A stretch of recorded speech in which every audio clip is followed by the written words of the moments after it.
Hi friends, நான் நேத்தி உண்டியல் ஓப்பன் பண்ணி உங்களுக்கு வீடியோ போட்டிருந்தேன். அதில் எவ்வளோ அமௌண்ட் சேர்ந்துருந்துச்சு அப்படின்னு சொல்லி கேட்டிருந்தீங்க. இதில் மொத்தம் பார்த்தீங்கன்னா நோட் மட்டும் 5250 ரூபா இருக்குது, 5 ருபீஸ் காயினோட சேர்த்து.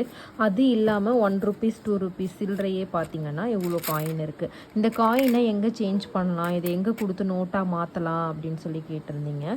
இது வந்து பார்த்தீங்கன்னா நீங்கள் நியர்பையில் இருக்கிற குட்டி ஷாப்பில் ஏதாவது கொடுக்கலாம், இல்லை பேக்கரி இந்த மாதிரி பெட்டி கடை இதில் கொடுத்தீங்க அப்படின்னா உங்களுக்கு வந்து தருவாங்க. இல்லை உங்கள் பக்கத்தில் இருக்கிற போஸ்ட் ஆஃபீஸில் நீங்கள் கேளுங்க, காயின்ஸ் வாங்கிக்கிட்டு எங்களுக்கு நோட்டாக கொடுக்குறீங்களா இல்லை அக்கௌண்ட்டில் டெபாசிட் பண்ணுறீங்களா அப்படின்னு. அப்படியும் வந்து பண்ணிக்கலாம். சின்ன சின்ன அமௌண்ட்டாக சேர்த்து வச்சது பார்த்தீங்கன்னா இன்றைக்கி 5350 ரூபாய் கிட்ட இருக்குது. நீங்களும் ஒரு உண்டியல் வாங்கி உங்களோட சேவிங்ஸை ஸ்டார்ட் பண்ணுங்கள். 1 இயர் நீங்கள் சேவ் பண்ணும்போது பார்த்தீங்கன்னா கண்டிப்பாக நல்ல அமௌண்ட் வந்து சேவ் பண்ணியிருக்க முடியும்.